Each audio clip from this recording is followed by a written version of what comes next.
Muy buenas tardes a todas las personas que hoy, 1 de octubre, nos acompañan en las redes del Centro de Memoria, Paz y Reconciliación. El día de hoy vamos a hablar sobre negacionismo en América Latina, pasado y presente, con invitados de Brasil, Colombia, Bolivia y Guatemala. Estos encuentros los estamos realizando en alianza con la Coalición Internacional de Sitios de Conciencia, con la Red de Sitios de Memoria Latinoamericanos y Caribeños y con Memoria Abierta. Es importante también mencionarles que el día de mañana, viernes 2 de octubre, a las 4 p.m., en Actos con Memoria, vamos a realizar un conversatorio y una muestra artística del performance del Agua al Cántaro del colectivo Histrión Teatro, una propuesta que busca visibilizar las acciones de resistencia por medio de la acción escénica, empoderando las voces y los cuerpos de las mujeres. Y el sábado 3 de octubre a las 3 p.m. vamos a presentar el documental colombiano La Paz Difunta, dirigido por Juan Pablo Méndez y Carlos Echeverry. Y a las 4:30 p.m. vamos a encontrarnos con estos dos directores para conversar alrededor de este documental. Así que para dar paso a esta conversación de esta tarde alrededor del negacionismo en América Latina, pasado y presente, donde nos acompañarán Osvaldo Oliveira Santos, del Núcleo de Preservación de la Memoria de Brasil.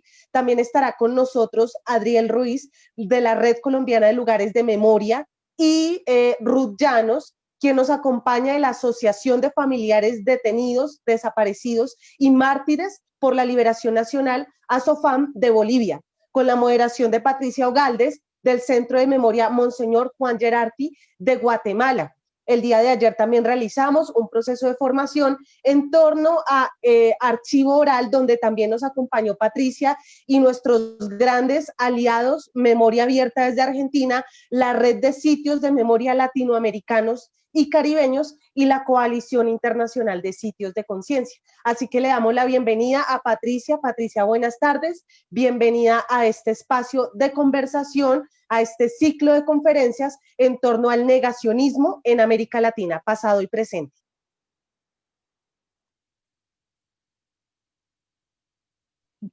Se nos olvida activar el micrófono. Bueno, muchísimas gracias por la presentación, sí. Diana. Un gusto estar acá compartiendo con todos, con Osvaldo, con Adriel, con Ruth, con Ariel también. Realmente para nosotros esta tarde, pues compartir con ustedes nuestras experiencias desde cada uno de nuestros países, de cómo se vive, cómo se expresa el negacionismo, desde nuestro trabajo, desde lo que cada uno de nosotros y nosotras hacemos, pues será un gusto, ¿no? Y esperamos poder contar con sus comentarios, recordarles que se está transmitiendo en Facebook, en el Centro de la Memoria, Paz y Reconciliación, creo que ya lo había dicho Diana, en Memoria Abierta y en la Coalición Internacional de Sitios de Conciencia. A través de estos 3 canales vamos a poder recoger sus comentarios, sus preguntas para poder dialogar entre todos los que estamos en esta sala. Así que yo quiero empezar compartiéndoles a ustedes un resumen. No podríamos hablar de todo lo que se vive en nuestro país en relación al negacionismo desde Guatemala porque nos pasaríamos toda la tarde, pero he elegido algunos elementos que de alguna manera han marcado la actualidad en Guatemala, la historia y la actualidad en Guatemala.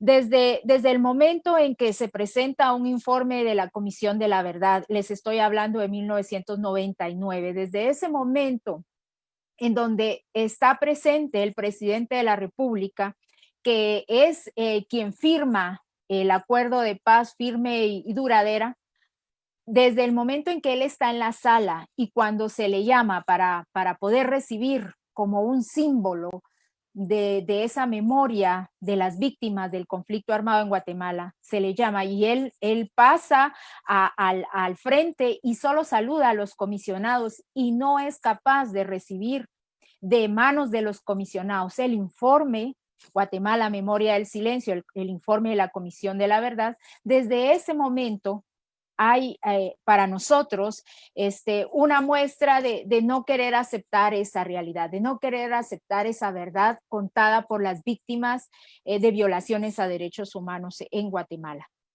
A partir de ese momento, pues la Comisión del Esclarecimiento Histórico pues da una serie de recomendaciones para el Estado que después de 22 años, podríamos decir, ese cumplimiento de esas recomendaciones, pues lamentablemente no es el mejor, no es digamos, para los guatemaltecos el que quisiéramos que se hubiera logrado, ¿sí? Yo quería arrancar con ese preciso momento porque precisamente en la conferencia anterior, Carlos Berenstein hizo un acote a esa actividad, porque a partir de ahí para los guatemaltecos y guatemaltecas se nos muestra cuál va a ser o cuál ha sido el camino, ese recorrido en relación a la posición tanto de instituciones de Estado como de la sociedad en general, aquellas asociaciones o aquellas organizaciones, sobre todo que tienen que ver con esa historia en relación a las fuerzas de seguridad que de alguna manera fueron responsables de esas violaciones a derechos humanos, ¿sí? Nosotros estamos conscientes que ese deseo de negar lo que sucedió, esa actitud de negar lo que sucedió en Guatemala, esa historia reciente que está recogida por dos informes de la verdad, uno desde la Iglesia Católica y el otro más desde lo oficial como Naciones Unidas, digámoslo así, como una comisión formal, una comisión de la verdad. Desde el momento en que se niega eso que está contemplado en los dos informes, se debate la verdad de las víctimas, de hecho se plantea que no es cierto lo que sucedió, pues así es como nos ha tocado vivir desde Guatemala esa realidad, ¿sí? Han habido hechos concretos, hay una fundación establecida legalmente en Guatemala que se ha encargado de negar esa historia, de alguna manera de debatir esa verdad, quitándole la importancia.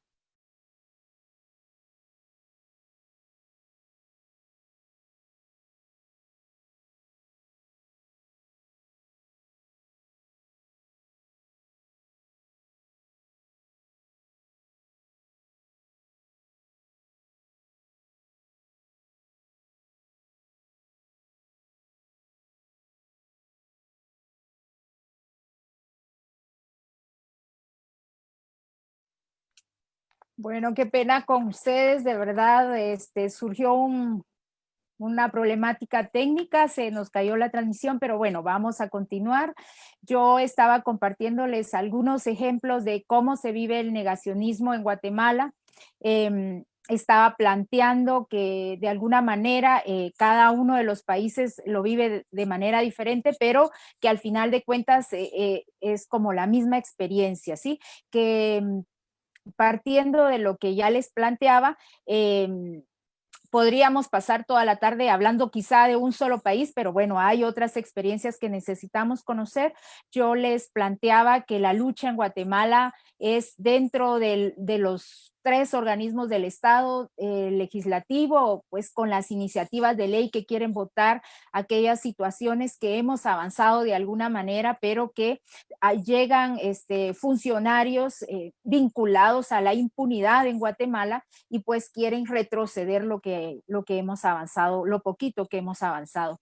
Desde el Estado, desde el Ejecutivo, desde las iniciativas del presidente, de las iniciativas de los ministros, pues también nos ha tocado que batallar en ese campo. Y en lo judicial, esa parte donde de alguna manera se llevan los casos a tratar de buscar esa justicia que las víctimas se merecen y que las víctimas buscan,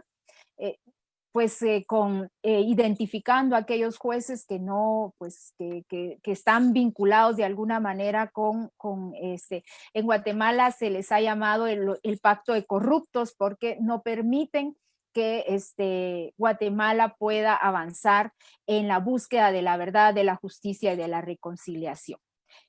Pues así un poco entrecortado por el problema que tuvimos, pues un poco compartirles esa experiencia. Quizá va a haber otro momento en la que yo pueda seguir compartiendo la experiencia de Guatemala. Me gustaría entonces, bueno, recordarles que los comentarios, las preguntas las pueden hacer a través de Facebook, y yo le quisiera dar entonces paso a Adriel Ruiz Galván. Él nos va a compartir su experiencia, o mejor dicho, la experiencia de cómo se vive el negacionismo desde Colombia.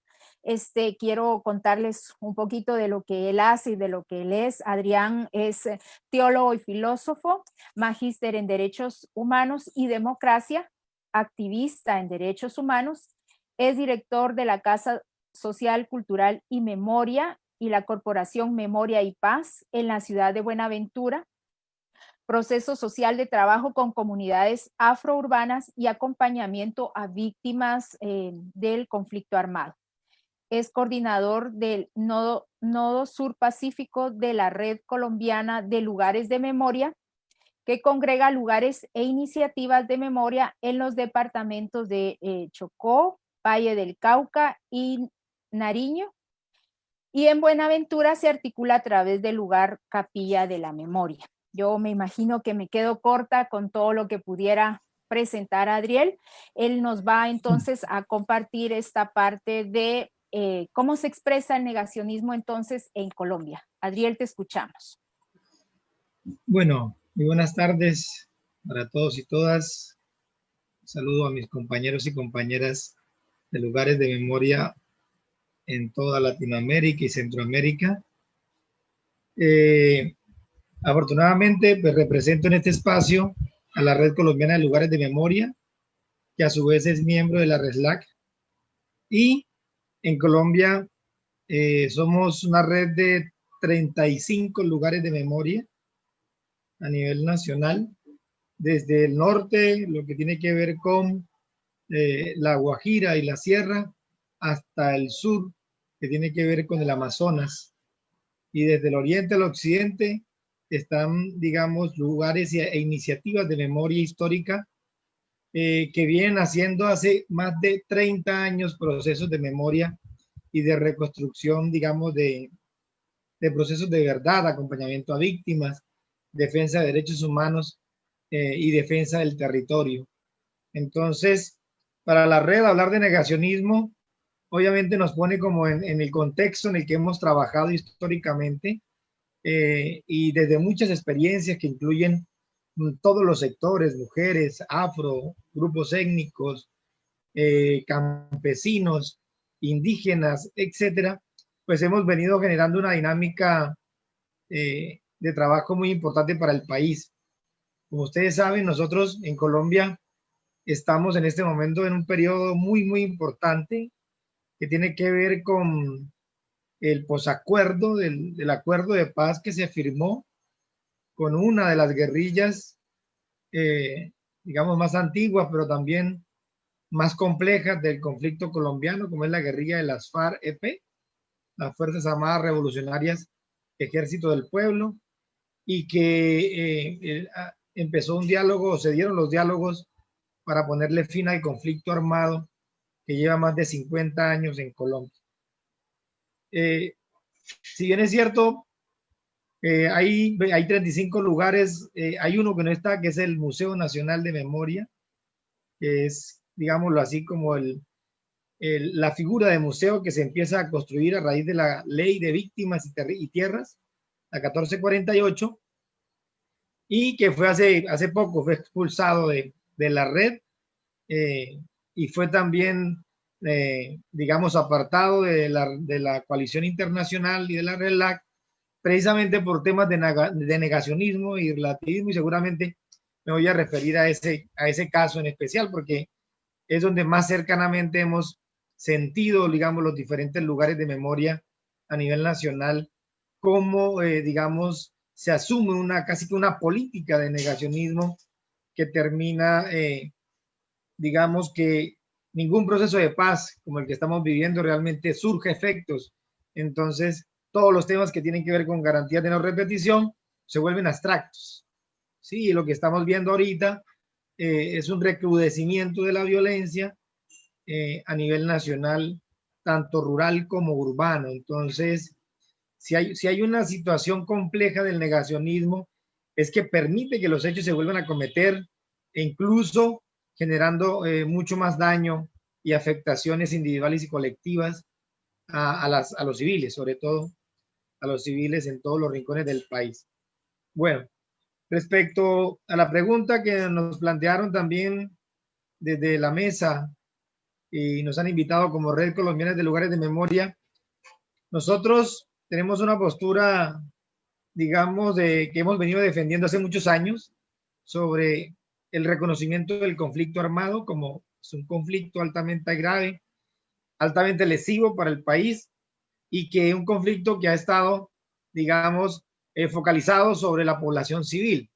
Las cifras actuales del conflicto colombiano habla, digamos, de la cantidad de civiles, hombres y mujeres, niños, comunidades enteras afectadas por la violencia y obviamente entendemos que fue un conflicto que tuvo varias variables, digámoslo así, en el sentido en que terminó generando un daño, digamos, a la población colombiana, que en ese momento es incluso no alcanzamos a comprender la magnitud del mismo, dimensionando las cifras de desplazamiento forzado, somos uno de los países con más desplazados en el mundo, también de asesinatos, de homicidios, de desapariciones forzadas, por ejemplo, que es uno de los grandes hechos negados en el país y que aún no hemos abordado profundamente, es el tema de la desaparición forzada. Algunas bases de datos están hablando de 80,000 personas. Nosotros aquí donde estamos, yo estoy en este momento en un municipio del Pacífico, del departamento del Valle del Cauca, pero ubicado en el Pacífico colombiano, que es un territorio de comunidades negras. En este lugar han sucedido o se han cometido más de 1,000 desapariciones forzadas y en este momento tenemos un 99% de impunidad, digamos, y aún todavía no se reconoce, digamos, o se niega, digámoslo así, este delito tan atroz para la población colombiana, pero en especial para las comunidades negras. Pero bueno, lo primero que quiero enfatizar es sobre la postura de negar el conflicto armado. Digamos, mientras cientos y miles de organizaciones de sociedad civil han luchado, han entregado, digamos, sus procesos sociales y de reivindicación para afirmar que estamos en un conflicto que tiene que terminarse, digamos, que tiene que acabarse, pero ha habido, digamos, un sector también muy poderoso, no es la mayoría, pero sí muy poderoso en el país, que incluye sectores políticos, pero también económicos, que se han encargado de negarlo, digamos, y negar los daños ocasionados y negar las causas que lo ocasionaron, de tal manera de que nos coloca al país en un sin salida respecto a la situación y a las crisis que hemos vivido durante muchos años. Yo desde que nací tengo uso de razón que he vivido, digamos, en la guerra, que he vivido de cerca la violencia y así seguramente muchos colombianos lo hemos comprendido. Segundo, si uno niega el conflicto armado, obviamente que también niega pues, a las víctimas. Y en eso se han enfatizado, digamos, grandes discusiones nacionales sobre quiénes son realmente las víctimas del conflicto colombiano. Las leyes colombianas, la Corte Constitucional, los entes internacionales han intentado, digamos, presionar, digamos, a las instancias políticas para que reconozcan las víctimas del conflicto armado. Y afortunadamente el proceso de paz que está en este momento en curso, en implementación, ha permitido que dimensionemos, que nos sentemos a pensar realmente quiénes son las víctimas humanas del conflicto armado, pero también las víctimas no humanas. Y en este caso, estamos hablando de los territorios. El lugar, digamos, desde la red que represento, concibe el territorio como una víctima. Bueno, nosotros lo conseguimos con una víctima, pero también las normas colombianas lo conciben como una víctima. De hecho, se ha legislado sobre el río, por ejemplo, el río de Atrato, como una víctima. Eso fue muy importante porque el río deja de ser solamente un elemento material para convertirse en una forma de vida de las comunidades que lo usan y a través del cual se generan relaciones humanas, sociales, comunitarias, espirituales, que ayudan, digamos, a la convivencia en el territorio. Ese sería el segundo punto, digamos, hay una negación de las víctimas y también de las afectaciones hacia ellos. Y segundo, o tercero, perdón, se enfatiza fuertemente sobre la no responsabilidad de los actores. Se focaliza sobre unas simples responsabilidades, pero por ejemplo se niega la responsabilidad, tan así que en el acuerdo los terceros no son muy relevantes dentro de la construcción de la verdad y también de asumir las responsabilidades. Entonces, eso fue un debate nacional, un debate político, porque no creo que el país entero esté de acuerdo en que los responsables terceros, quienes colocaron los recursos para que la guerra se diera, para apropiarse de las tierras, para expropiar, digamos, a pueblos enteros, a comunidades, pues no tengan ningún nivel de responsabilidad, al menos éticamente, para que haya una especie de desagravio de lo ocurrido frente a eso. Y cuarto, y ya voy a terminar con esto, para hablar rápidamente del caso del Museo Nacional, es que obviamente no se reconocen, digamos, las causas del problema. Entonces, por ejemplo, yo hago una negociación, pero no asumo una de las grandes causas, que es el modelo de desarrollo nacional, que obligó a cambiar la vocación del país y generó, digamos así, unas dinámicas fuertes de violencia hacia los territorios. Yo estoy en Buenaventura, en el puerto más importante del país y uno de los de Latinoamérica, y es uno de los lugares más violentos del país y obviamente más desiguales. Entonces, uno no puede explicarse en lógicas económicas, los que son economistas, como un lugar con el puerto más importante, el 90% de la población realmente vive en condiciones infrahumanas, sin tener los mínimos básicos para acceder de derechos humanos y sobre todo con una fuerza, digamos, de racismo que se impone en las políticas, digamos, que se desarrollan de manera local. Entonces, eso ha hecho que el proceso de paz, pues desde que se iniciaron los diálogos de La Habana, pues haya estado siempre en una tensión política, ¿sí? Una tensión que incluso llevó al país de manera desafortunada a votar, digamos, a decidir si realmente queríamos la paz o no, y obviamente ganó el no.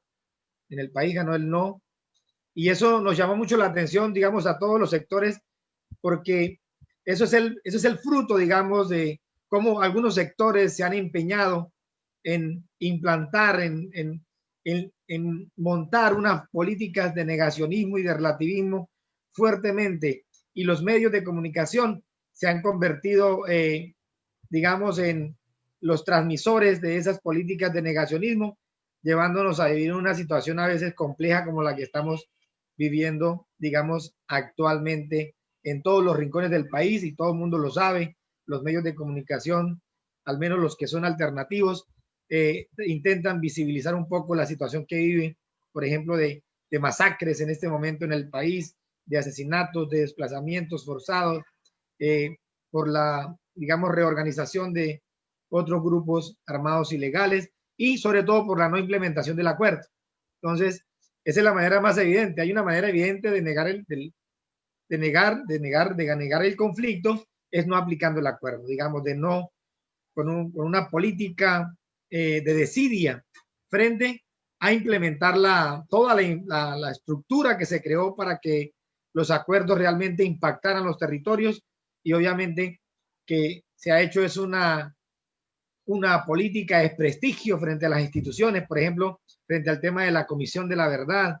Se ha intentado muchas veces de enfrentar estas instituciones, la misma JED, etcétera, y por ende la unidad de búsqueda de personas desaparecidas, que es una de las más débiles, digámoslas, con el fenómeno más complejo, como le decía anteriormente. Y ya para terminar mi intervención sobre el caso colombiano, que me parece importante, que lo discutamos es sobre la gestión que hemos hecho los lugares de memoria a nivel nacional. Precisamente hoy en la mañana, hoy 1 de octubre, nos han citado a una reunión en el Centro de Memoria, una invitación importante para que participemos, digamos, en la construcción de lo que sería el Museo Nacional de Memoria. Y uno se hace la pregunta, pero bueno, y ya no lo hicimos, ya no colocamos una primera piedra, ya no se construyeron unos guiones museológicos a nivel nacional. Nosotros intentamos participar para tratar de aportar un poco, y la nueva administración del Centro Nacional de Memoria no reconoce que haya habido un proceso de construcción, y esa es la mejor manera de negar que realmente en Colombia haya un conflicto armado. Este señor, el director Darío Acevedo, se ha empeñado, digamos, de negar el conflicto armado, de negar las responsabilidades, de incluso de hablar de construcción de memoria democratizada, etcétera, donde se incluyen, por ejemplo, sectores militares, que no, nadie se opone a que se construya memoria. Se influye sobre la construcción de memoria de terceros, como las empresas, etcétera, cuando ni siquiera se ha hecho un mínimo de esclarecimiento de lo que ha sucedido con los civiles. Entonces, vemos que hay una situación de tensión en el país, de disputa, digámoslo, por la construcción de memoria histórica y de verdad, digamos, como un componente importante para la reconciliación, pero vemos que hay unas desventajas. Este gobierno actual, y no solamente es una actitud del Centro Nacional de Memoria, es una política, digamos, del gobierno actual de realmente desestructurar los procesos, de no reconocerlos, de negarlos, de ofender, de afrentar incluso a las mismas víctimas con los hechos que suceden o que siguen sucediendo a nivel nacional. Entonces, yo pienso que no hay que hacer un esfuerzo, digámoslo así, académico, mental muy fuerte para hablar de negacionismo en Colombia, sino que es parte de la discusión que estamos dando todos los días a nivel público. Entonces, lo dejo ahí para que ahorita entremos en conversatorio. Bueno, muchas gracias. Gracias a ti, Adriel. Creo que cerraste con broche de oro en el planteamiento de que no hay que buscar mucho en nuestros países, lamentablemente, para identificar esa actitud, esa incluso política de negacionismo que vivimos en cada uno de nuestros países. Cómo este negacionismo, este relativismo de los hechos sucedidos, de la historia reciente, en muchos casos o quizás siempre no nos deja aprender de lo que se vivió. No hace que, tú mismo lo dijiste, hace que los hechos se vuelvan a repetir. Estamos en ese riesgo de que se vuelvan a repetir. Y bueno, lamentablemente en Colombia no ha salido de esa situación. Yo les animo a todos los que nos están siguiendo por Facebook, que nos están acompañando, que puedan hacer sus planteamientos, sus comentarios, sus preguntas en el chat de cada una de las transmisiones. Eso nos va a servir a nosotros para poder profundizar el tema una vez recibamos sus comentarios o sus preguntas.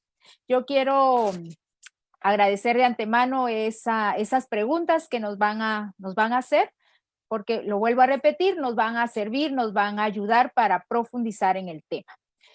En este momento quiero darle la palabra a Ruth Llanos, viuda de Navarro, socióloga especializada en Derecho Social y con muchos años, creo que esto hay que hacer énfasis, con muchos años de trabajo con pueblos indígenas en Bolivia.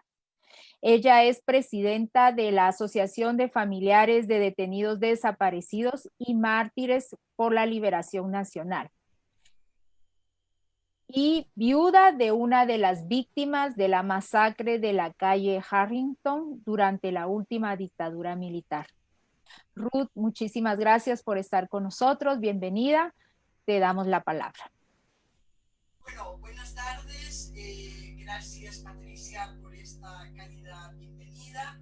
Gracias a Adriel y también a Osvaldo por estar juntos esta tarde en una reunión muy importante que, como ustedes señalaban, es parte de un proceso que estamos viviendo en mayor o menor medida todas las organizaciones de América Latina. Todo el continente está sometido ahora a los efectos y los impactos del negacionismo. Entonces, es un gusto participar en estas jornadas de reflexión y sobre un importante tema que tenemos que seguir trabajando y que tenemos que seguir transmitiendo. En el caso nuestro, a todos los jóvenes que no vivieron las dictaduras, que no vivieron las masacres, pero que ahora están sometidos a un desconocimiento de su propia historia, a un negacionismo de su cultura y a un negacionismo que les permite realmente plantearse que, como en el caso de Bolivia, vivíamos en dictadura y no en democracia. Entonces, sí. Solo si te acercas un poquito porque nos dicen que se te oye un poco lejos. Ahora sí. No se escucha, me dicen. Ay, qué pena. A ver. Pero solo si te acercas y hablas un poquito más fuerte no hay problema, porque te escuchamos, pero te escuchamos lejos. Sí, quise colocar el micrófono, pero bueno, ¿ahora me escuchan? Sí, te escuchamos mejor. Bueno, yo quiero partir mi exposición tratando de hacer un resumen de lo que se discutió en el primer evento hace un mes, porque me parece importante que hagamos una relación entre la discusión inicial, que era discutir qué es el negacionismo, qué es el relativismo, experiencias y del presente. Bueno, yo quiero partir que hace un mes, en el evento anterior, Verónica Torres de Memoria Abierta nos señalaba que los procesos de negacionismo y de relativismo se están desarrollando en nuestro continente en un contexto de debilitamiento y de deslegitimización de la democracia. También en un momento de crisis de los sistemas de los derechos humanos, en un contexto de profundización de las desigualdades que se han incrementado, sobre todo con el COVID-19 en nuestros países, en un contexto de derechización acompañado por militarización y por incremento de los estados de excepción. Entonces, en un momento muy especial para el continente, que después de haber vivido largos periodos, ya sea de enfrentamientos políticos o de dictaduras, y que había logrado recuperar la democracia y haber logrado implementar una serie de políticas de memoria, estamos en un momento de gran y peligroso retroceso. Entonces, yo parto entonces de este contexto porque creo que estamos viviendo un momento de alto riesgo, no solamente para la democracia como tal formal, sino para la democracia que permite el ser libres, el ser un continente que debería buscar unidad y no como hoy, dividida por otros intereses imperialistas y del norte. Entonces, discutir el negacionismo en estas condiciones es muy importante, porque además el negacionismo se une en estos momentos a una narrativa antiderechos. O sea que no solamente nuestras organizaciones que desde hace años trabajamos el tema de la memoria, la verdad, la justicia y la lucha contra la impunidad, sino que otros colectivos y otros grupos sociales también están enfrentando el negacionismo. Los pueblos indígenas, las mujeres, los afro o latinoamericanos están enfrentando, porque cada vez al negacionismo se han unido los discursos del odio. Entonces, yo quiero tomar para el pasado un ejemplo y para lo que es el presente otro ejemplo que viene de lo que estamos viviendo en Bolivia desde noviembre del año pasado. En cuanto al pasado, considero que el negacionismo lo tenemos que analizar, discutir de manera muy directa con el tema de la impunidad. Nuestras organizaciones hemos trabajado muchísimo el tema de la impunidad y hemos hecho muchos esfuerzos y tenemos muchos ejemplos de lo que hemos intentado hacer a nivel de políticas, a nivel de espacios de memoria, a nivel de las comisiones de la verdad, pero hay un fenómeno que nos ha acompañado desde el inicio y es el tema de la impunidad. Entonces, para mí, negacionismo está estrechamente relacionado con impunidad. Entonces, ¿qué es esta impunidad?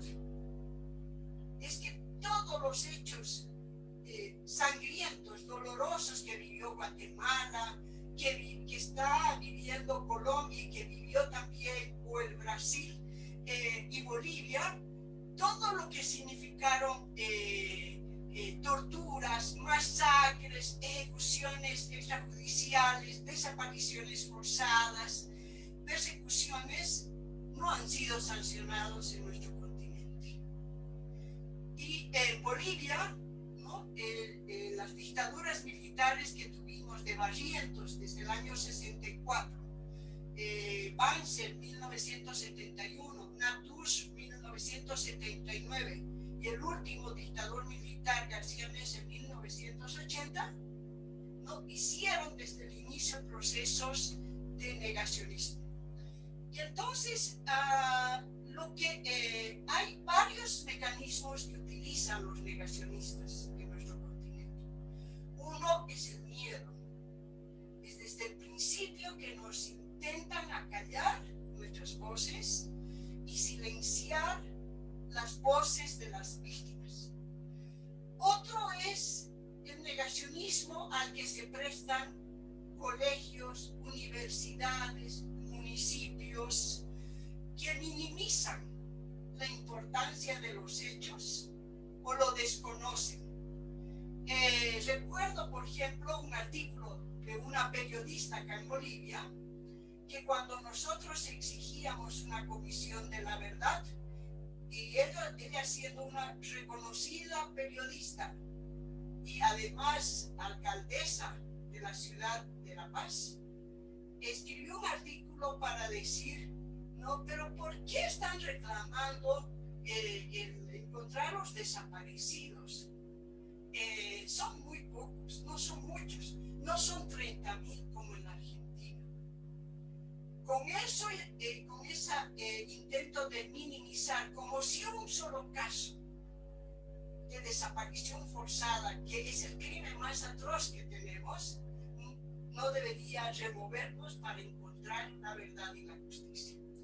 Entonces, otro instrumento que se usa en el negacionismo, y ya lo han dicho anteriormente, son los medios de comunicación y en la actualidad las redes sociales, que son el instrumento perverso para difundir este negacionismo. Y el otro instrumento que se utiliza es al Poder Judicial. Sobre todo nosotros analizamos de esta forma lo que vivimos en Bolivia. Para la impunidad y el negacionismo, el Poder Judicial hace un trabajo sucio. Son los grupos de poder que se mantienen en este poder. Son ellos los que manejan los espacios de la justicia.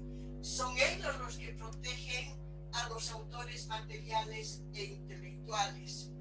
Nosotros podríamos pasarnos también toda una tarde explicando todo lo que hemos trabajado por lograr justicia y cómo no hemos podido avanzar, porque este poder judicial está al servicio del poder político que no quiere que se discuta la verdad.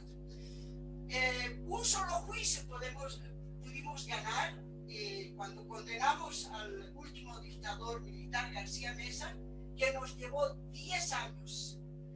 Ya en otro evento con organizaciones del Brasil hice un resumen de todo ese trabajo que nos costó esta sentencia.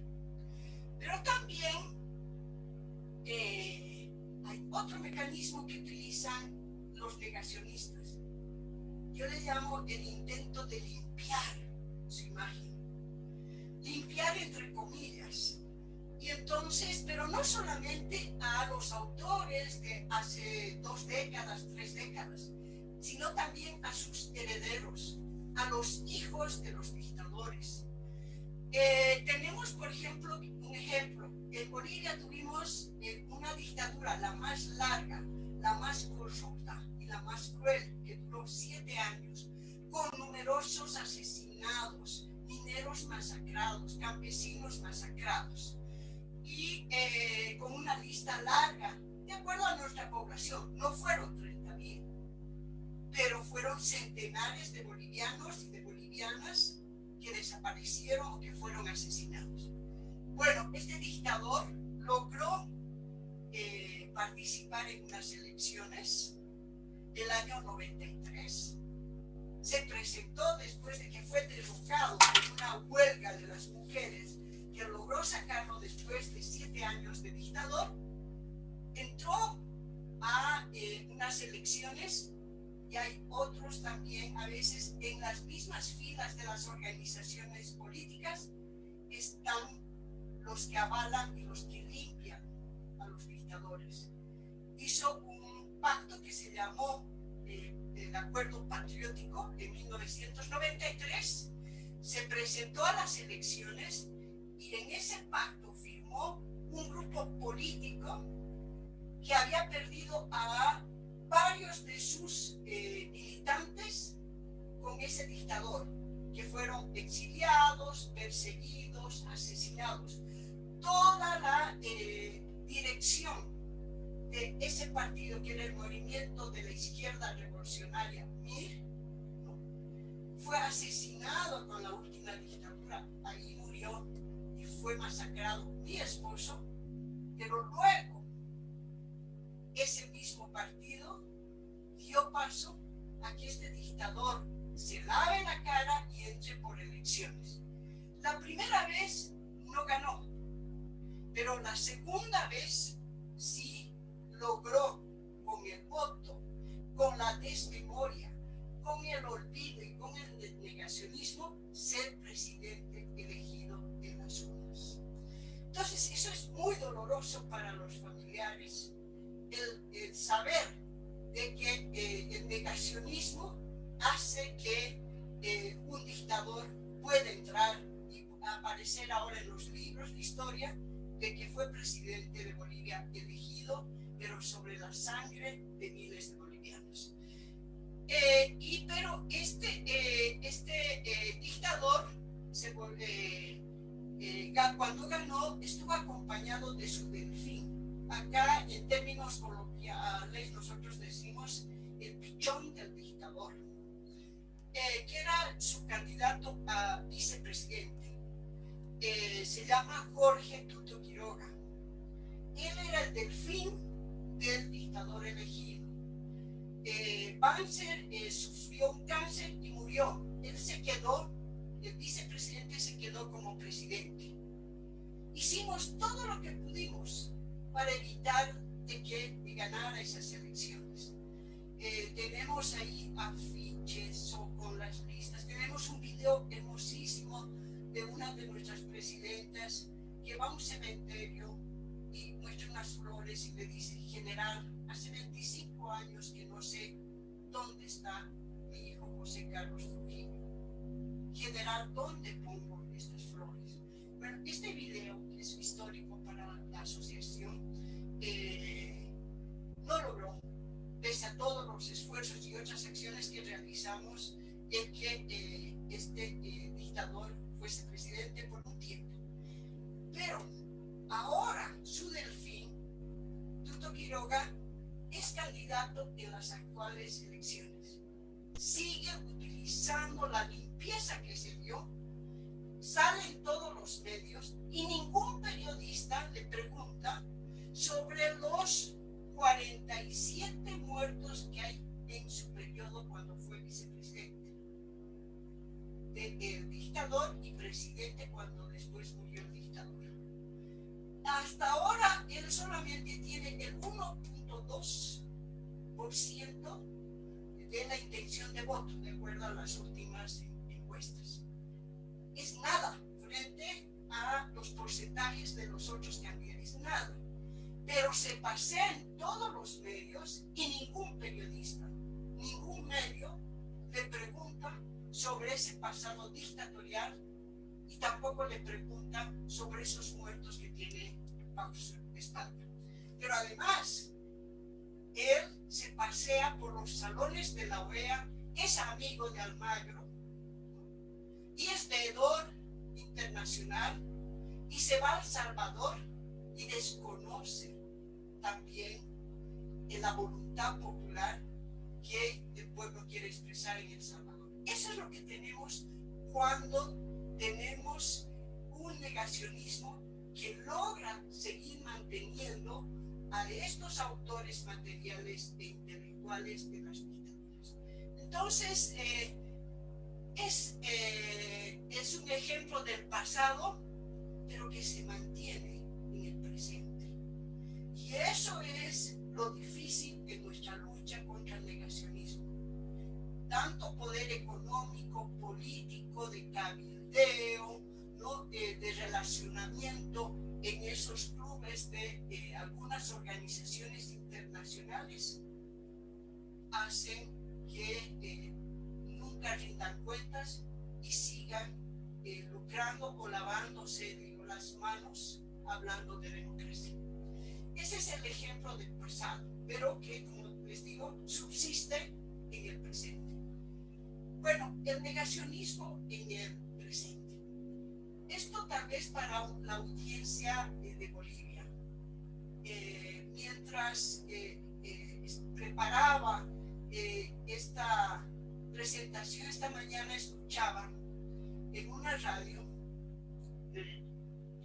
de María Galindo, que se llama Radio Deseo, y un programa que se llama La Barricada. Esta mañana se entrevistó a Juan Carlos, ¿no? Es el presidente de la Fundación Jubileo de la Iglesia Católica. Él estuvo presente en noviembre cuando se desestabilizó el proceso democrático en Bolivia y cuando en las aulas de la Universidad Católica se decidió elegir en presencia de embajadores como el del Brasil a la presidenta interina que hoy tenemos en Bolivia.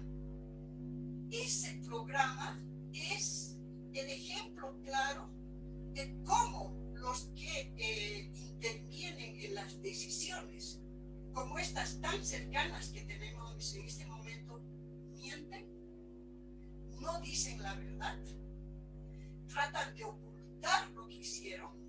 Él estuvo en esa reunión donde se decidió el futuro del país y no recordaba, no sabía los nombres, solamente indicaba que había estado media hora. Me recordó mucho a lo que decía el dictador García Meza cuando nosotros estábamos en la Corte Suprema, en los procesos de cuando los jueces le hacían las preguntas. García Meza decía: no sé, no recuerdo, me olvidé. todo el tiempo en los meses que estuvo frente a los magistrados, nunca sabía. Esta mañana dolorosamente recordé lo que vivimos en ese juicio cuando escuché a una persona que participó en todo este proceso para decir que no recordaba y que minimizaba todo el tiempo las masacres, que justificaba al ejército, que justificaba a la policía.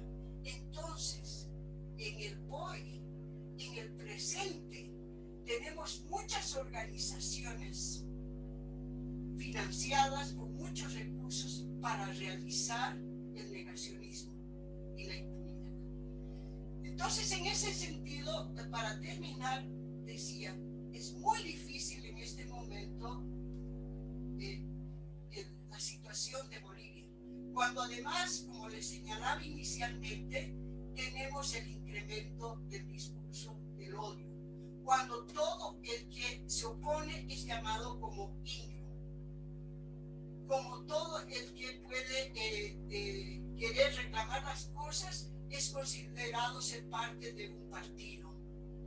Hay un artículo o un libro que descargué también esta semana que dice, que se llama En Bolivia no hay racismo, indios de mierda. Ese es el título de un libro para decir que hay toda una parte de la población que considera que el otro es inferior, que considera que el indio es el que hace bloqueo, o como dijo el presidente del comité cívico, que los que reclaman son bestias humanas, son animales. Ese es el nivel de este discurso del odio que nos está haciendo tanto daño. Muchas gracias, Ruth. También un aplauso para ti. Gracias, Osvaldo. Tal vez cuando uno escucha hablar de otro país, puede hacer esa referencia al propio país, ¿no? Y vemos que hay muchas similitudes. Yo te escuchaba hablar y decía, también eso está pasando o eso también pasó en Guatemala. Yo quiero rescatar dos ideas de las que tú planteaste. Primero, la impunidad es clave para el negacionismo, fundamental. O sea, las personas tienen un interés especial con que esa verdad no salga a la luz, ¿sí? Eso es esas personas vinculadas a la impunidad que no es de ahora, sino que es historia que traemos desde mucho tiempo atrás, se vive. Yo quiero, quisiera leer dos comentarios que se me han enviado, que están en el Facebook. Evelyn Villamil dice, justo por eso el negacionismo es tan peligroso, porque niega todas las violaciones a los derechos humanos e incluso al derecho internacional humanitario. He ahí la clave de ponerle esa atención a esto que sucede y que no es de ahorita, ¿sí? Que viene de mucho tiempo atrás. Y bueno, leer el otro comentario de una gran amiga comprometida con los derechos humanos aquí en Guatemala. Dice, el invisibilizar lo sucedido e ignorar la memoria histórica es una práctica que se utiliza en muchos países. Y si se conoce, se minimiza siempre lo sucedido. Esto es para todos los que estamos en la sala y en el Facebook también. Gracias por el esfuerzo de ustedes por visibilizar y seguir trabajando por la justicia y la reconciliación. Eso es lo que nos mantiene, eso es lo que nos motiva a hacer estos espacios, el trabajar porque las nuevas generaciones conozcan lo que pasó, pero principalmente para que no se repita. Yo con esto quiero darle paso a la presentación de Osvaldo de Oliveira. Él es profesor de la Universidad Metodista de Sao Paulo, Brasil. Es coordinador del Centro de Formación Ciudadana, historiador, geógrafo y magíster en Ciencias de la Religión y la Sociedad. Es director de Núcleo de Preservación de la Memoria Política, Núcleo Memoria. Gracias, Osvaldo, por estar con nosotros. Te escuchamos. Gracias, Patricia. Saludos a todos y buenas noches acá en Brasil. Hablar de negacionismo en Brasil é abordar um tema, eu vou falar em português, abordar um tema presente na vida cotidiana de toda a população brasileira. As negações são climáticas, geográficas, sanitárias, raciais, políticas, e estão presentes em tempo todo em nosso meio. O negacionismo em Brasil é chamado de liberdade de opinião pelos negacionistas. Os negacionistas se veem como pessoas que gozam de total liberdade de opinião. Agora, abordar o tema do negacionismo, a gente precisa entender que compreendemos que é um fenômeno que não é um fenômeno recente e nem é um fenômeno limitado a uma única região. Quando nós ouvimos aqui os companheiros da Colômbia, Adriel, quando nós ouvimos Ruth falando da Bolívia, Guatemala e tantos outros países da América Latina, o que nós vemos é que o fenômeno se repete do mesmo modo e com a mesma tecnologia, da mesma forma. Negar fatos históricos e procurar apagar e distorcer e criar mecanismos de esquecimento, de invisibilidade, tem sido uma prática sistemática na história e muito presente aqui na América Latina. E os modos, a maneira de seguir com esse apagamento, com esse esquecimento, têm sido os mais variados. E, historicamente, os motivos desses silenciamentos, desse apagamento da história, essa negação, são igualmente os mais variados. Quando nós recorremos à história e mesmo à filosofia, nós vamos ver que esta questão vai aparecer lá nos antigos gregos, por exemplo, quando nós vemos, por exemplo, na chamada alegoria ou mito da caverna Platão, quando ele nos conta essa história dos homens que viviam contemplando as sombras. Contemplam as sombras todo o tempo.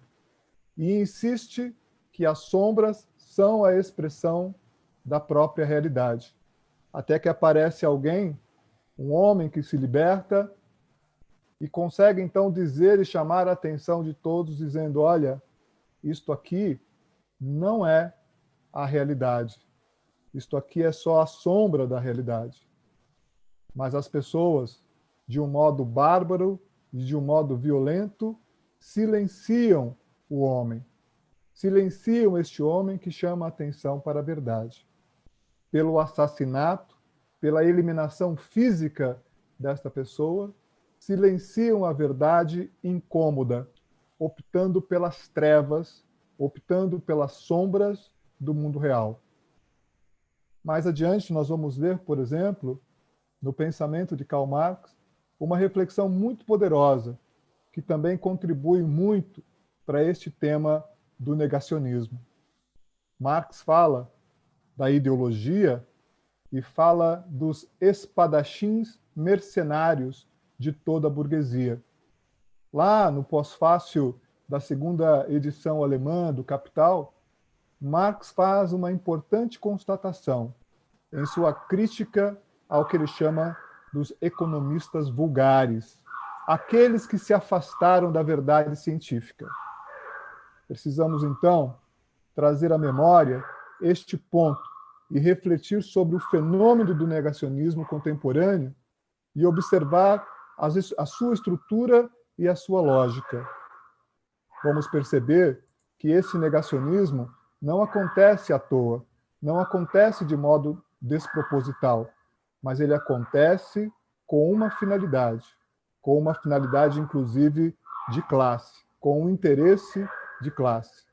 Esse mecanismo todo negacionista e apologético funciona, portanto, como um processo fundamental para assegurar a hegemonia da classe dominante. Repito, não é fruto do acaso que surgirão esses chamados espadachins mercenários, esses apologetas com o interesse da classe dominante, capazes de criar realidades invertidas, realidades paralelas, em que milhares e milhares de indivíduos vivem na sociedade de classe. Em nosso tempo, esses espadachins mercenários assumem posição nas trincheiras das redes sociais, no Twitter, nos blogs, etc. E ali militam sistematicamente, anunciando mentiras, negando realidades políticas, climáticas, sanitárias, raciais, negando que haja o racismo, no caso do Brasil, negando os 21 anos da barbaridade da tortura civil-militar brasileira. Portanto, na luta de classes, haverá sempre essa disputa por estabelecer essa retórica verdadeira. Nota-se, portanto, no nosso tempo, a retórica desses sofistas e daquilo que nós podemos chamar também dos novos psicofantas do mundo virtual. Nesse momento, a ideologia, portanto, aparece como ilusão, falsa consciência, ou uma concepção idealista na qual a realidade é invertida e as ideias aparecem como motor da vida real.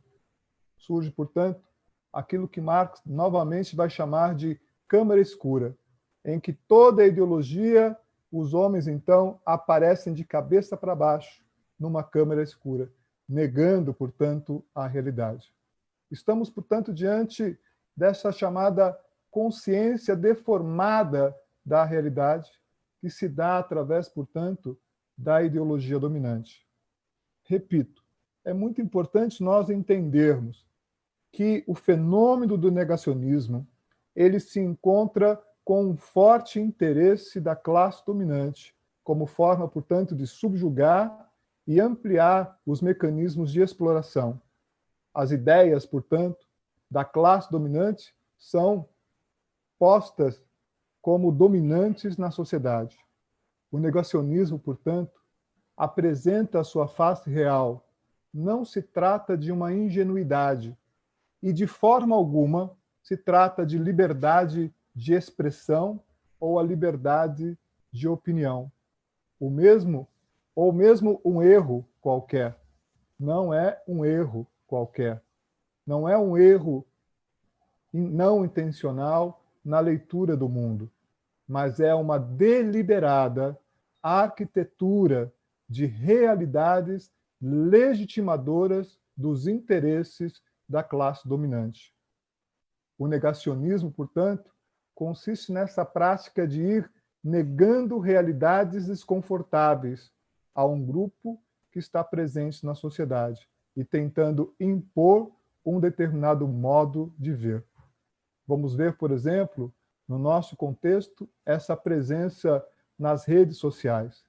Ele vai ser alimentado, portanto, esse negacionismo todo, ele será alimentado pela má consciência, pela má intenção apologética desses espadachins mercenários.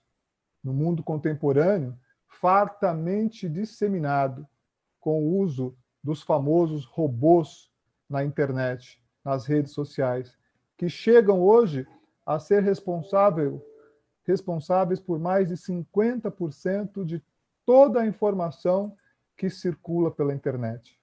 Nós estamos, portanto, diante de algo terrível em nossa sociedade. E a gente fica procurando formas, portanto, de se defender dessas falsas alegações que estão presentes no nosso mundo.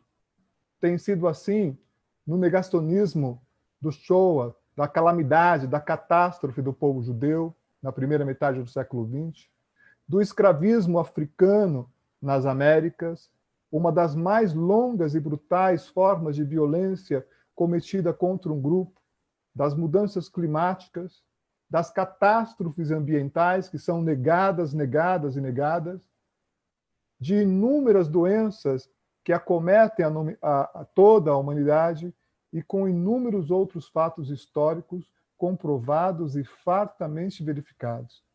A história, portanto, ela acaba se tornando incômoda, pois ela revela esses processos de longa duração que perduram no mundo contemporâneo. A história, portanto, que faz a denúncia dos agentes que exploram a vida, exigindo uma tomada de posição para a construção de uma sociedade, de um futuro. Mas neste mundo não há espaço para pensar futuros, somente hoje, somente o agora. Assim, portanto, é necessário silenciar a história, silenciar as memórias, silenciar a ciência, negando a história, negando as memórias, negando as ciências. E neste mundo sem futuro, nesse mundo sem raízes, há um apego por aquilo que é imediato. E aqui, então, se introduz e ganha espaço toda a retórica desses espadachins mercenários que negam a história e que promovem todo o fenômeno do negacionismo.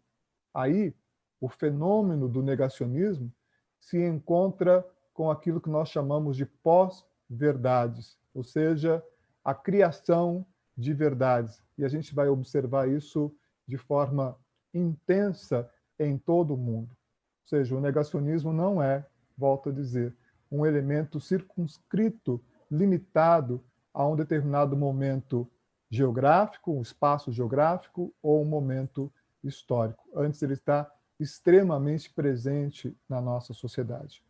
E aí eu quero chamar a atenção para o fenômeno negacionista no Brasil contemporâneo. O Brasil tem sido um grande celeiro de produção e reprodução de fórmulas negacionistas. Uma forma, portanto, de descrever o fenômeno do chamado negacionismo político no Brasil é observar, por exemplo, os fatos e dados produzidos fartamente nos últimos anos ou nas últimas semanas no Brasil. É fazer um pouco, então, daquilo que nós podemos chamar de história do tempo presente. O negacionismo brasileiro possui também os seus apologistas, os seus ideólogos, os seus espadachins que fazem muito, muito, muito barulho nas redes sociais, que produzem muito e encontram na sociedade uma gigantesca caixa de ressonância de pessoas ávidas pelo conforto das respostas cômodas e das promessas de soluções imediatistas. Recentemente, um grande jornalista brasileiro chamado Jamil Chad reuniu num artigo uma série de fatos que expressam esse negacionismo histórico e político no Brasil. Destacam-se no negacionismo brasileiro mais recente, e eu diria mais recente de poucas semanas e poucos meses, por exemplo, primeiro, o elogio e o enaltecimento de funcionários públicos condenados já por crimes contra a humanidade, crimes de sequestro, crimes de tortura cometidos durante a ditadura civil-militar no Brasil, e esses funcionários sendo elogiados, né, pelo executivo brasileiro, contrariando enormemente as recomendações da Comissão Nacional da Verdade. A negação, por exemplo, também, da negação do golpe de Estado no Brasil no dia 1º de abril de 1964. Muitos negam a existência de um golpe, contrariando um conceito consagrado na ciência política do que vem a ser um golpe de Estado. Esse negacionismo todo no Brasil vem chamando a atenção, inclusive, da Organização das Nações Unidas, que vem observando essa questão de forma muito perto no Brasil. Agora, no dia 1º de março de 2020, o presidente Jair Bolsonaro, por exemplo, afirmou que a denúncia de tortura no Brasil, as denúncias de tortura no Brasil, que são inúmeras, tanto no passado quanto no presente, porque, como no caso em todos os países da América Latina, e o Brasil não é uma exceção, O Brasil jamais acertou as contas com esse seu passado de tortura e de graves violações dos direitos humanos. Nunca houve uma interrupção desse processo. Portanto, aquilo que era um elemento presente no contexto dos 21 anos de ditadura civil-militar no Brasil, permanece na sociedade brasileira. Dentre esses elementos, a tortura. O crime de tortura, que infelizmente ainda é um crime fartamente praticado no Brasil. Nunca houve a interrupção desse fenômeno, nunca houve a interrupção desta prática, a prática da tortura. Mas agora, no dia 1º de março de 2020, o presidente da República, Jair Messias Bolsonaro, afirmou que a denúncia de tortura no Brasil, lá do passado, é um esquema para obter mais e mais indenizações, negando, portanto, a existência da tortura nos porões da ditadura civil-militar brasileira. Logo em seguida, no mesmo mês ainda, no mês de março, quando se traz à memória o período do golpe militar brasileiro de 1964, novamente, o presidente Jair Bolsonaro voltou a afirmar que não houve, que não teve, que não existiu o golpe militar no Brasil em 1964. E contrariando, inclusive, a própria deliberação da Comissão Nacional da Verdade, ele declarou que, na realidade, esta data é a data do Dia da Liberdade, e não o dia de se lembrar, de se trazer à memória o golpe militar no Brasil. Em agosto, recente agora, de 2019, novamente, o presidente Jair Bolsonaro fez fortes elogios a um general chamado Carlos Alberto Brilhante Ustra, como um herói nacional. Contudo, Ustra foi um homem, foi o primeiro funcionário público a ser condenado pelos crimes de sequestro e tortura cometidos durante a ditadura no Brasil. Foi chefe do chamado DOI-CODE entre os anos de 1970 e 1974.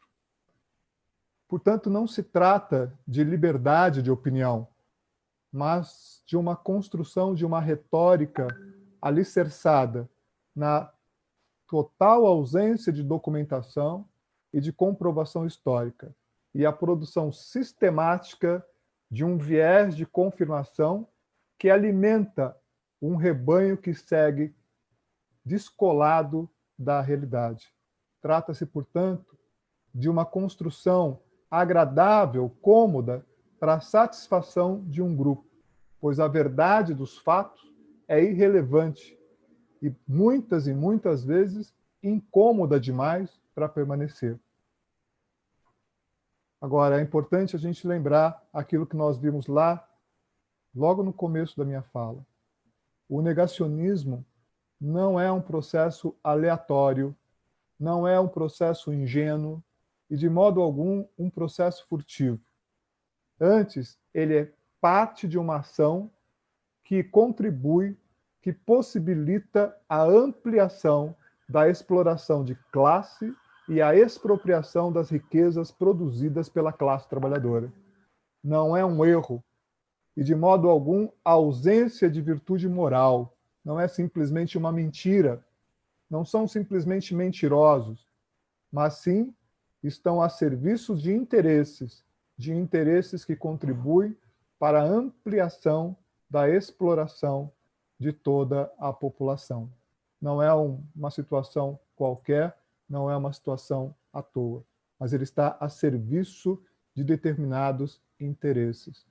E aqui no Brasil, esse negacionismo político, ele vai se somando a outras formas, a outras expressões também negacionistas, como eu já disse anteriormente, seja ele o climático, seja ele o sanitário, e eles vão se juntando, criando uma realidade paralela, né, que é agradável a esse rebanho, que quer respostas rápidas, que quer respostas imediatas e que quer respostas mágicas, que são, portanto, criados por esses ideólogos contemporâneos. O Brasil se soma nessa situação juntamente com outros países, como a gente tem aqui na mesa nesta noite. Bolívia, Colômbia. E esse negacionismo, ele acaba também que por alimentar a impunidade, acoberta a impunidade, fortalece a impunidade dos agentes públicos que muitas e muitas vezes vão cometer graves violações dos direitos humanos. O negacionismo, portanto, é uma tecnologia extremamente importante no mecanismo de dominação, no mecanismo, portanto, de perpetuação da exploração nas nossas sociedades, que precisa, portanto, ser enfrentado. Mas, na nossa experiência, ele se enfrenta com educação e, sobretudo, com a aproximação com as pessoas que são hoje, que reproduzem esse negacionismo, muitas vezes de forma ingênua, porque os grandes produtores do negacionismo sabem muito bem o que eles estão produzindo, entendem muito bem o que estão produzindo. Não há ingenuidade e muito menos a liberdade de expressão. Muito obrigado, companheiros e companheiras. Muchas gracias, Osvaldo. Estamos ya con los tiempos así un poco limitados. En su teléfono pueden ver algunas preguntas a los facilitadores que nos ha hecho el público que nos acompaña esta tarde. Hay comentarios, Osvaldo, para ti que no soy capaz de poder leer en voz alta, así que por favor, si los quieres revisar, me vas a ayudar mucho. Claudia Pola nos escribe, Osvaldo, para ti. Si puedes leerlo, te lo voy a agradecer. Hay una pregunta para, vamos a ver, aquí ya lo tenía listo. Adriel, si no estoy mal, sí, para Adriel. Te pregunta Daniela Celis, dice, con cifras actuales sobre las desapariciones forzadas en Colombia en el registro único de víctimas, ¿es posible describir un estado fallido? Es la pregunta. Y hay otra también de Daniela Celis que dice, ¿cómo es posible pensar un conflicto que se reafirma cada día más en Colombia dentro de un marco de democracia? ¿Sí? Son realidades que vive el pueblo colombiano. Hay otra pregunta de Toñi Tecles. Dice, ¿se puede analizar la función de la memoria histórica en la consolidación de los procesos democráticos en América Latina? ¿Cómo vemos la memoria histórica para consolidar esos procesos democráticos en América Latina? Analizarlo desde ahí. Tendríamos ya 15 minutos como para ir cerrando. Están estas 3 preguntas, 2 dirigidas a Adriel concretamente desde Colombia, una que la dirige Toñi Tecles, que es como más general, que por ahí cualquiera de ustedes la puede responder, y los comentarios, Osvaldo, que están escritos y que no soy capaz de leer en voz alta. Así que arrancamos, si quieren, con Adriel, ¿sí? Con las 2 preguntas que te han hecho. Mientras yo sigo revisando el chat y si quieren, luego volvemos a abrir el espacio para otras preguntas. Considerando que tenemos más o menos 15 minutos para ir cerrando la sesión. Muchas gracias. Adriel, te doy la palabra. Bueno, muchas gracias. Gracias también a los compañeros y compañeras por contarnos un poco esas realidades en esos países. Voy a empezar por la segunda pregunta sobre cómo es posible construir, digamos, la democracia con un conflicto como el colombiano que obviamente no termina y se sigue prolongando en el tiempo a través de otras formas, y ya lo hemos dicho, lo hemos reafirmado en varios espacios de la red. Tiene que ver con reconocer que nosotros no somos una democracia. Digamos, la constitución última nuestra fue en el año 1991 y nació también de un proceso de paz, con una guerrilla también, y no hemos todavía dado un paso, digamos. Tenemos una democracia partidista altamente clientelista que se resume en una oligarquía democrática, porque, digamos, quienes siguen ostentando el poder, pues es la oligarquía colombiana, histórica, colonial, criolla, si queremos decirla, o republicana, etcétera, que no nos permite, digamos, que un acuerdo tan importante como el que se acaba de firmar no tenga una evolución rápida en aras de mejorar las condiciones del país y sobre todo de las víctimas. Este acuerdo de paz, que todo el mundo lo ha reconocido menos este gobierno, es un acuerdo, digamos, donde realmente se da un paso hacia adelante, digamos, en la posibilidad de construir un país sin violencias, respetando las diferencias, respetando la participación de todos, pero sobre todo considerando el universo de las víctimas. Y a esto voy con la segunda pregunta sobre si es posible, digamos, con las cifras, sobre todo el registro único de víctimas, que es como el registro oficial, digámoslo así, donde están reportadas las víctimas.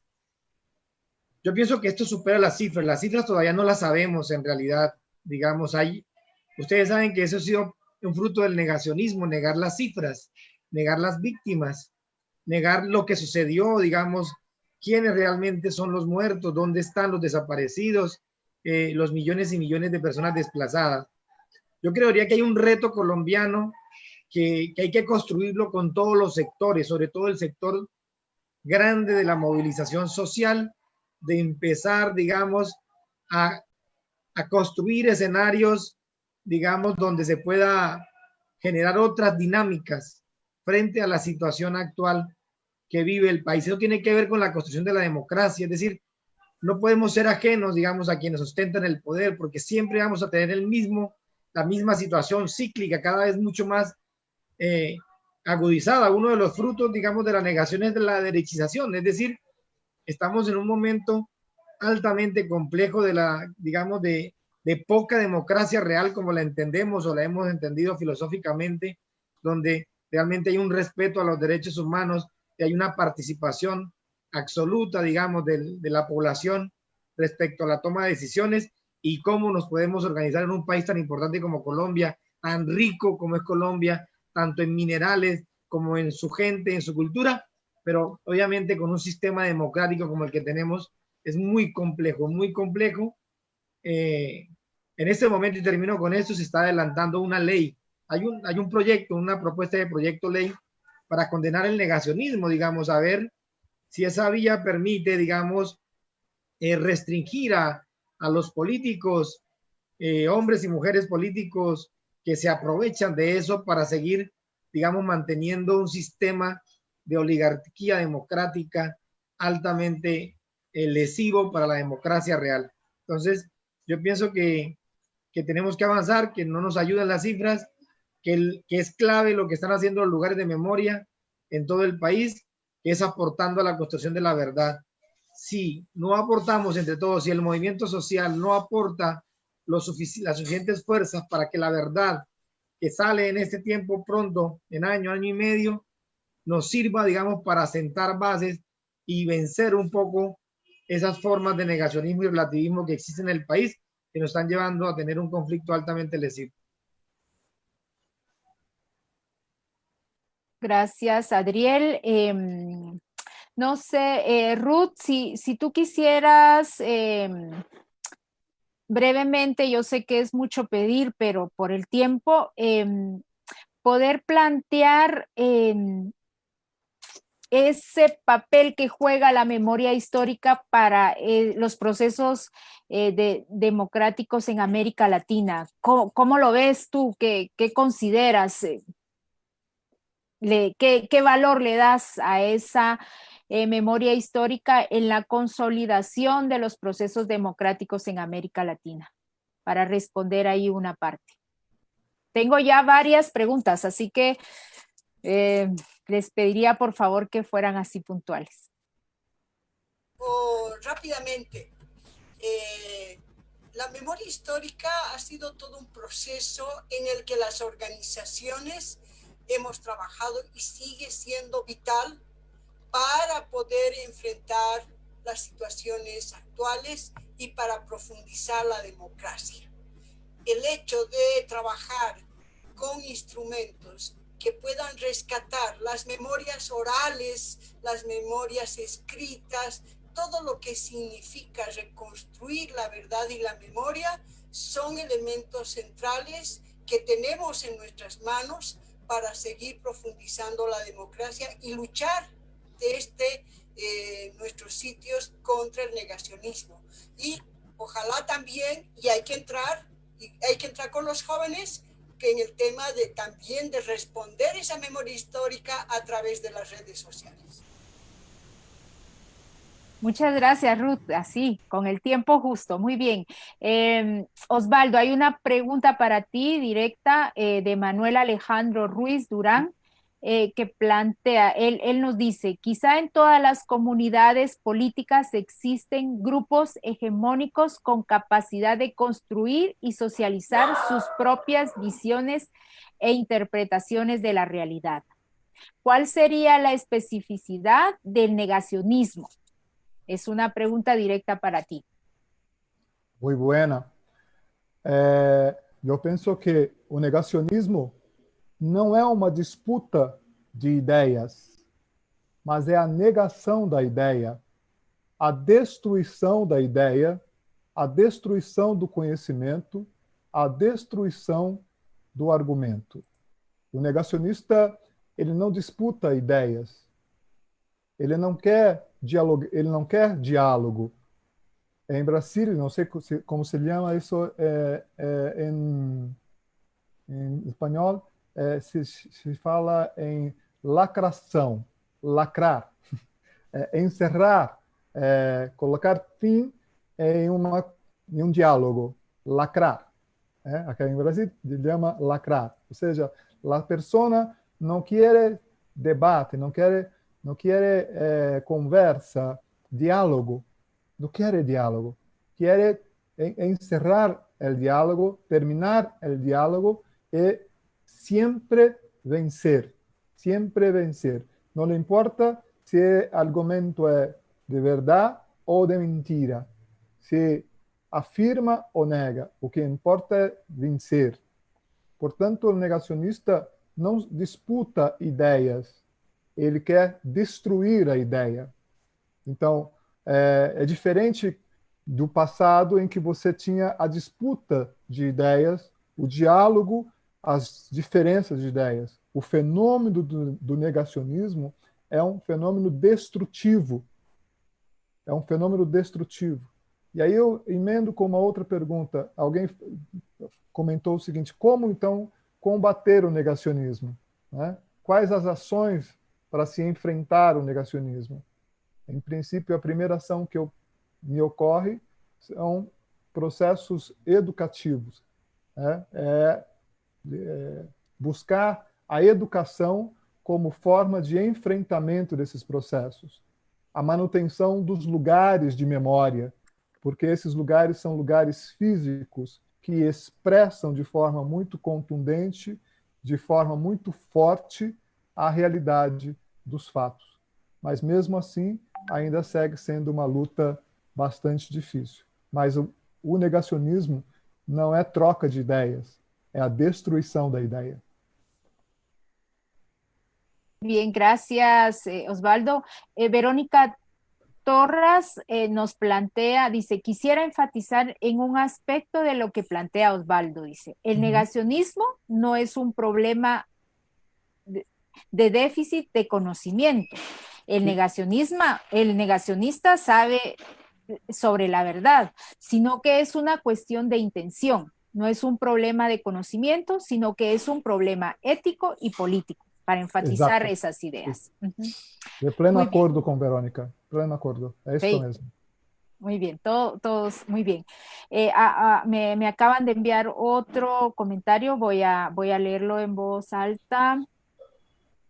Manfred Navarro dice, el negacionismo es el gran óbice para la verdad histórica y el acceso a la justicia y reconciliación en nuestro país. Ahora bien, ¿cómo hacer frente para que el negacionismo no termine descantado bajo el discurso hegemónico en las que edifican las políticas públicas de memoria histórica? Vamos a ver. ¿Cómo hacer frente para que el negacionismo no termine bajo el discurso hegemónico en las que edifican las políticas públicas de memoria histórica? No sé, lo dejo abierto. Quien quisiera responder esto.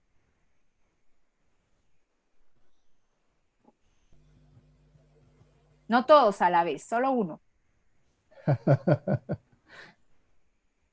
O lo vuelvo a leer, ¿no? Sí, por Vamos a ver. favor. Sí, dice, ¿cómo hacer frente para que el negacionismo no termine decantado bajo el discurso hegemónico en las que edifican las políticas públicas de memoria histórica? O los tres, un poquito cada uno, no hay problema. Nos quedan todavía unos minutitos. Adriel, Ruchi.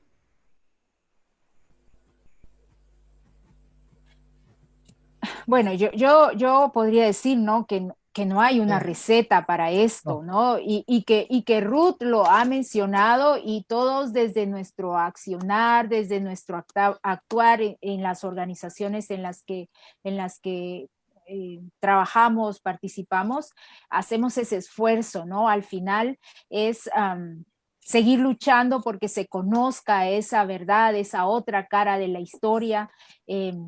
Lo que decía Ruth, seguir trabajando con los jóvenes, que esos jóvenes que no lo vivieron conozcan qué fue lo que pasó y no les llenen sus cabezas con verdades a medias o con mentiras que ya se ha planteado de alguna manera, pues al final es seguir haciendo bien lo que hacemos. Seguir, lo digo, yo lo podría decir yo así, ¿verdad? No perder la esperanza de que las cosas pueden cambiar. Y al final, darnos esos espacios que muchas veces lo habremos sentido, de frustración, de ya no querer en esta batalla, pero agarrar fuerzas y seguir adelante. Yo no lo diría así, no sé ustedes cómo lo podrían expresar. Les doy la palabra. O negacionismo, ele possui um padrão de manipulação. Ele possui um padrão de manipulação. E a gente precisa identificar esse padrão para poder fazer o enfrentamento a esse padrão. Não se trata, como a gente falou muitas vezes aqui, de uma mentira ou de um desvio ético ou de um desvio moral. Não se trata de mentira. Talvez no rebanho ele é reproduzido como uma mentira, mas o produtor, aquele que produz, né, o negacionismo, aquele que controla os robôs do Twitter, da internet, esse que tem o controle de tudo isso, sabe muito bem o que está fazendo, ou melhor, o que ele está destruindo. Ele lentamente tem destruído as democracias, ou seja, tem destruído a possibilidade do diálogo, a possibilidade da troca, a possibilidade de conversar. Então é preciso fazer o enfrentamento e a denúncia desses processos, para que eles possam ser desconstruídos e revelados de algum modo. Mas é um processo, hoje, bastante complexo e bastante desigual.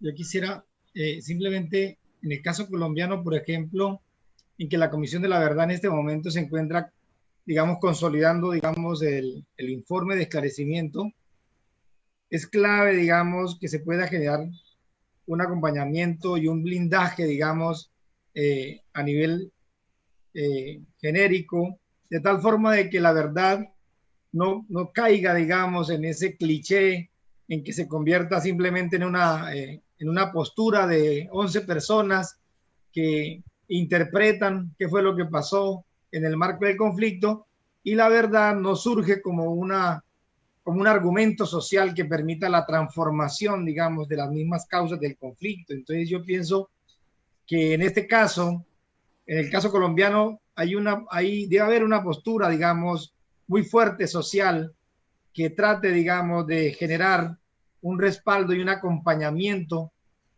a la construcción de esta verdad histórica a través de la Comisión de Esclarecimiento de la Verdad, por un lado. Y segundo, yo pienso que lo que decía Ruth hace un momento es importante. La verdad no se acaba, digamos, con informes ni con posturas cerradas que en últimas terminan posicionando los sectores de poder, sino que se termina construyendo el ejercicio a través de los ejercicios de memoria que vienen haciendo cientos y miles de organizaciones y lugares de memoria en los territorios.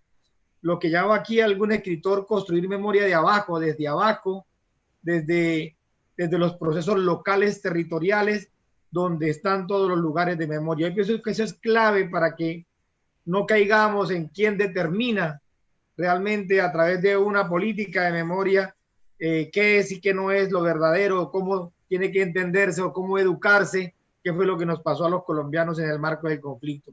Y en ese rol juegan un papel importantísimo los movimientos, los lugares, iniciativas de memoria, porque en Colombia estamos discutiendo la posibilidad de una ley de verdad que supere incluso en años, que nos permita tranquilamente construir un proceso para que esa verdad transforme las estructuras que han mantenido un conflicto tan largo como el nuestro. Yo pienso que hay que incidir mucho, que hay que estar, digamos, participando, y yo creo que esa es la verdadera democracia o la real democracia, en la manera en que se puede construir de manera participativa. Bueno, creo que es una pregunta que nos podría llevar a un mayor debate. ¿Cómo se da la construcción de las políticas en el marco de un negacionismo? Si consideramos que el negacionismo es parte ya de una verdad que se quiere imponer porque está construida, ¿no? La posibilidad de construir políticas públicas de memoria va a estar siempre enfrentándose a una lucha política. Esta es una lucha política en los que hay muchos recursos, muchas organizaciones, muchas ONGs que están metidas para poner esa verdad que han reconstruido y que quieren imponerla. Entonces, por lo tanto, va más allá de nuestras organizaciones en esta lucha política para desmontar, pero verdad es que, como decía Osvaldo, no es decir esto no es cierto y esto sí es la verdad.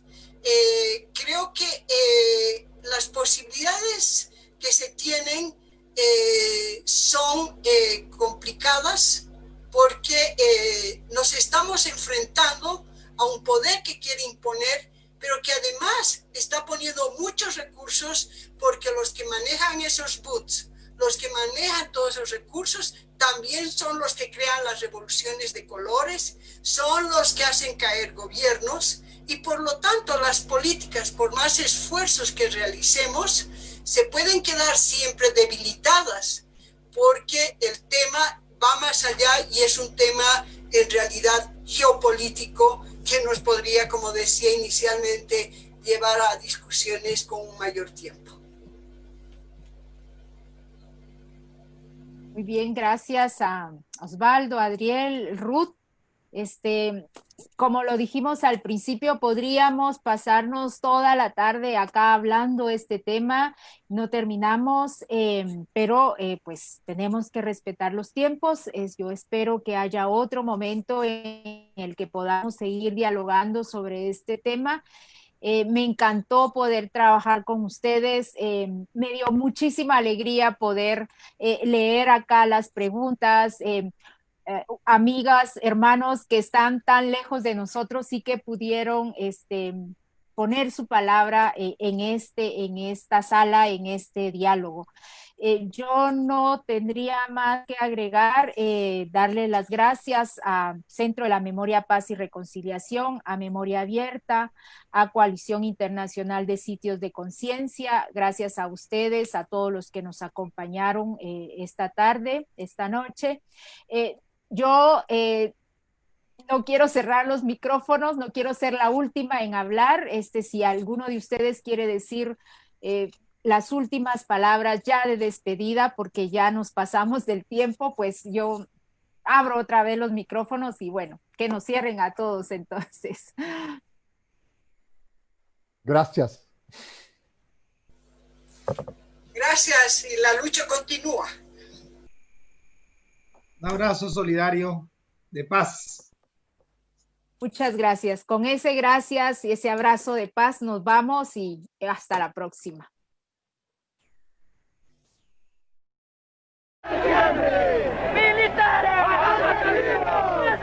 Minuto del silencio.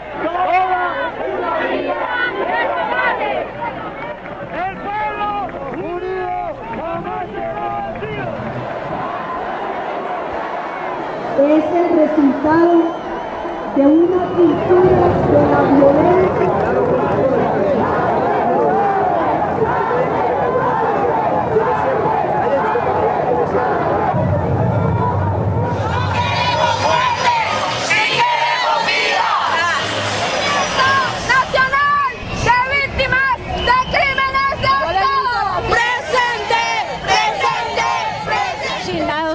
Por los paramilitares. Entonces, no estoy por nada, ¿cierto?